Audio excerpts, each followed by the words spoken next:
ఎక్కడున్నావు నాన్న? చింటూ చింటూ ఎక్కడున్నావు నాన్న? ఏం చేస్తున్నావురా? చేనుకు పొమ్మన్నా కదా, చదువుకొని ఏం చేస్తావు? అవన్నీ మనకు ఎక్కడైతాయి నాన్న, ముందు నువ్వు చేనుకు పో. పోరా, నా మాట వింటావా లేదా? వెళ్ళు.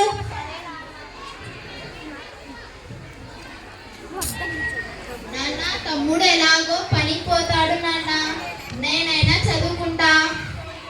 నువ్వా ఆడబిడ్డవా, చదువుకుంటావా? వద్దులేమా, వెళ్ళి కసునుండి సామాన్లు కడుక్కోపో. నీకు మంచి హీరో లాంటి అబ్బాయినిచ్చి పెళ్లి చేస్తా, వెళ్ళు. సరే నాన్న.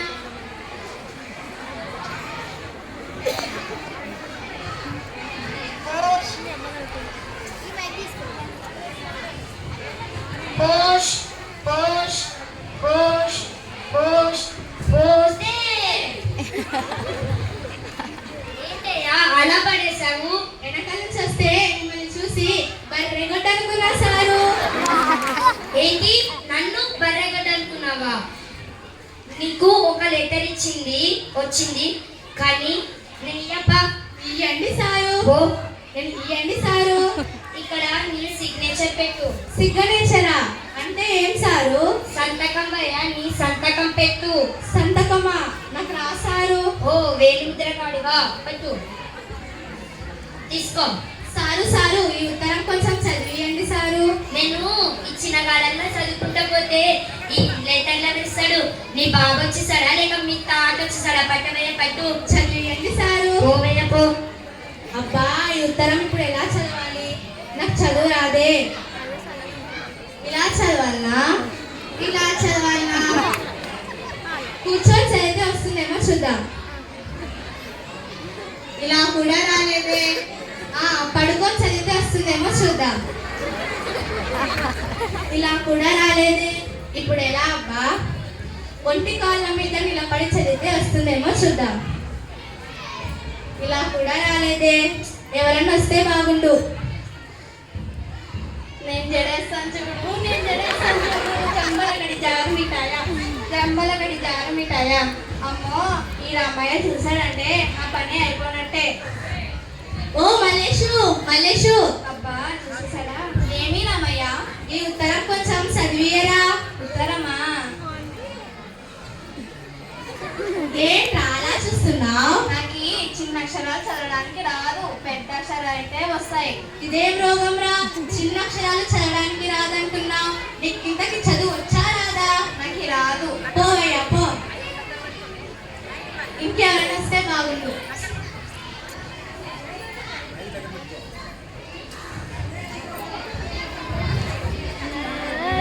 చూస్తుంటే బాగా చదువుకున్న వాళ్ళలాగున్నాడు. ఒకసారి అడుగుదాం. ఓ సారు. ఏంటయ్యా? ఈ ఉత్తరం కొంచెం చింపాలా? చింపుతారేంటి సారు? చదివియండి. చదవాలనా?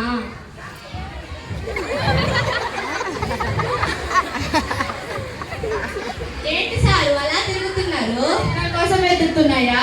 ఈ ఉత్తరానికి సిగ్నల్ ఉంటుందా సారు? ఉందని నీకు తెలుసు కానీ. ఇంతకు మీకు చదువు వచ్చా రాదా సారు? అవును, నాకు చదువు రాదు. అట్లాంటప్పుడు ఈ ఉత్తరం ఎందుకు తీసుకున్నారు సారు? నీ ఉత్తరం కాబట్టి నువ్వే చదువుకో, నాకేమంటా? పోవయ్యా పో. చదువు రాగానే వచ్చిండు.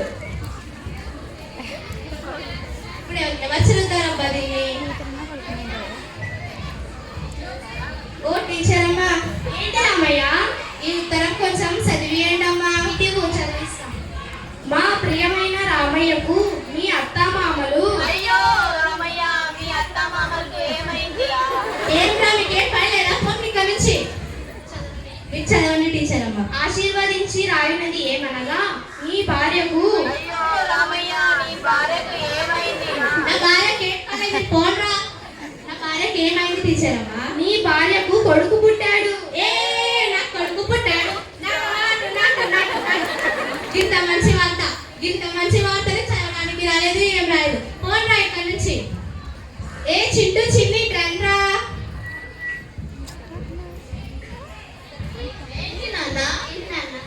మీకు తమ్ముడు పుట్టాడ్రా? తమ్ముడు పుట్టాడు. ఈ సంబరాలు చాలు కానీ చదువుకోలేదు. నీ పిల్లలైనా చదివించు రామయ్య. చూడు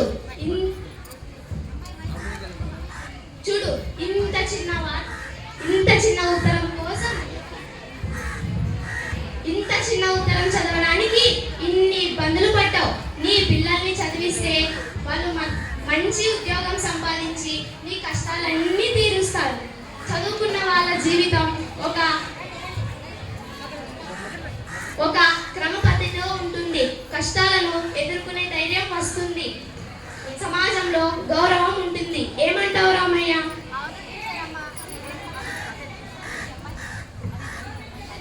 అవును టీచర్ అమ్మ, నాకు బాగా గుర్తొచ్చింది.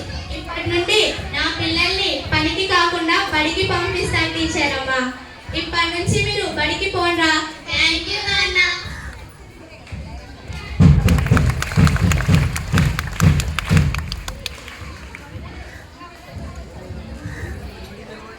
ఈ స్కీమ్ ద్వారా ఇక్కడికి వచ్చిన పేరెంట్స్ అందరికీ 7th F సెక్షన్ పిల్లలు కొన్ని విషయాలు మనవి చేయాలనుకుంటున్నాము. మీ పిల్లల్ని బడికి సక్రమంగా పంపండి. పండుగలని, జాతరలని పిల్లల్ని బడికి నిలపొద్దు. చేన్లో పనుంది, ఒక్క రోజే కదా, సుగ్గికి వెళ్తే డబ్బులు వస్తాయి, పత్తి ఒలిస్తే డబ్బులు వస్తాయి అని అనుకొని మీ పిల్లల్ని బడికి పంపకుండా ఉండొద్దు. ఒక్క రోజు మీ బిడ్డ స్కూల్కి అబ్సెంట్ అయితే టీచర్ చెప్పే ఎన్నో మంచి విషయాలు కోల్పోతారు. సెలవుల తర్వాత కూడా వారం రోజులు పిల్లల్ని స్కూల్కి పంపరు. అలా కాకుండా సెలవులు అయిపోయిన వెంటనే మీ పిల్లల్ని స్కూల్కి పంపండి. ఇది మా ఆచారం. పిల్లలు 2 వారాలు ఇల్లు దాటకూడదు అని మూఢనమ్మకాలు పెట్టుకోవద్దు. పిల్లలకు ఆరోగ్యం బాగలేకపోవడం లాంటి అత్యవసర పరిస్థితుల్లో తప్ప పిల్లల్ని ఇంట్లో ఉంచుకోకండి. మీ పిల్లలు రోజు వస్తున్నారా, టీచర్ చెప్పే హోంవర్క్ చేస్తున్నారా అని చూడండి. బడికి వెళ్తున్నామని ఇంట్లో చెప్పి మీ పిల్లలు ఎక్కడికి వెళ్తున్నారో గమనించండి. అప్పుడప్పుడు క్లాస్ టీచర్ని కలిసి మీ పిల్లల ప్రవర్తన, ప్రగతి ఎలా ఉందో తెలుసుకోండి. పిల్లలు ఏం చేస్తున్నారు, ఎవరితో స్నేహం చేస్తున్నారు అని గమనించండి. పిల్లలతో ప్రేమగా మాట్లాడి వారి సమస్యలు మీతో చెప్పమనండి. వారికి ప్రేమతో సలహా ఇవ్వండి. పిల్లల ముందు వీలైనంత వరకు గొడవలు పడొద్దు. మీకు ఉన్న చెడు అలవాట్లు మానుకోండి. మీరు మీ పిల్లల ముందు హీరో అవుతారు. పిల్లలకు 10వ తరగతి వరకు చదువు చాలు అనుకోవద్దు. వారిని బాగా చదివించండి. పిల్లలు తప్పు చేస్తే ఇది తప్పు అని చెప్పండి. వారిని వెనకేసుకురావద్దు. ఇవన్నీ పాటిస్తూ మీ పిల్లలకు మంచి భవిష్యత్తు ఇస్తారని కోరుకుంటున్నాం.